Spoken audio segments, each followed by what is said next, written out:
যাই হোক, আমরা রয়েছি এখন চিলপাড়া এবং সাঙ্গীশ্বরের মধ্যখানের অবস্থা, সম্ভবত লতিফ শিকদার কিংবা এমন কিছু একটা নাম।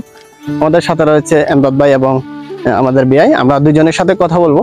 তো আমরা হাঁটতেছি, আসলে বৃষ্টি আসতেছে। আমরা ডাকাতিয়া নদীর পাশে আমরা হাঁটতেছি। পাশে আমাদের ডাকাতিয়া নদী, এখানে কচুরিপানা রয়েছে, দেখতে পাচ্ছেন অনেকগুলা কচুরিপানা যেগুলা ভাসমান।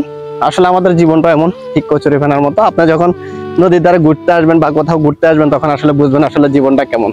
তাই জীবনে অনেক ঘোরাঘুরি করতে হবে। অনেক ঘোরাঘুরি করলে আপনিও বুঝে নেবেন আসলে জীবনটা কেমন।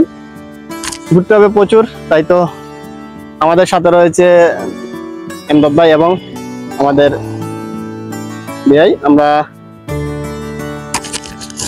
এমদাদ ভাই থেকে জানতে চাইবো যে আসলে আজকের কেমন লাগতেছে অনুভূতি।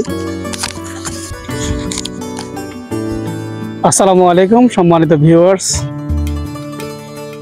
ঈদের তৃতীয় দিন আমরা এসেছি 14 গ্রাম এবং নাঙ্গলকোট সীমানার মধ্যবর্তী স্থানে ডাকাতিয়া নদী। এটাকে আসলে মরা ডাকাতিয়া বলে।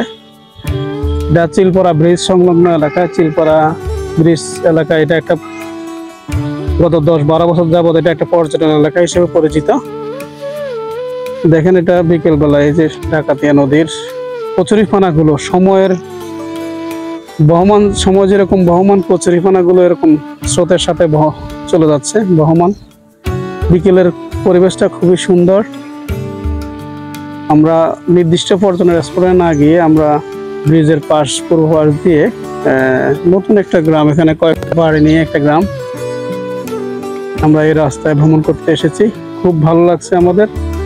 আপনারাও আসতে পারেন বিকেলবেলা পরিবার নিয়ে। ধন্যবাদ সকলকে। পাশে রয়েছে অত্যন্ত সুন্দর এবং মনোরম দৃশ্য, সবুজে ঘেরা ফসলের মাঠ। মাঠে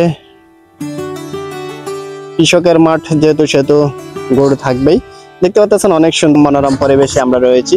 অত্যন্ত সুন্দর এবং মনোরম পরিবেশ, প্রকৃতিতে ঘেরা।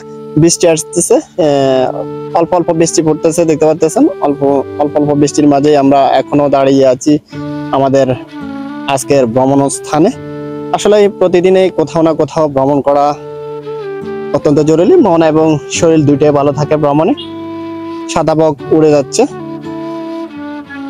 যাই হোক, আমরা চেষ্টা করতেছি আপনাদেরকে আমাদের সাথে আমরা যেটুকু ভ্রমণে উপলব্ধি করতেছি, উপভোগ করতেছি, ঠিক আপনারাও ততটুকু আমাদের সাথে উপভোগ করবেন, এই আশাবাদেই আমরা ব্যক্ত করি।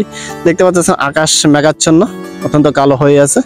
তারপরে প্রাকৃতিক সৌন্দর্য তো কখনো বৃথা যায় না। প্রকৃতির রূপেই সাজে। বৃষ্টি পড়তেছে অল্প অল্প। আমরা এখন এখান থেকে বিদায় নিব। তো আল্লাহ হাফেজ, ভালো থাকবেন, সুস্থ থাকবেন।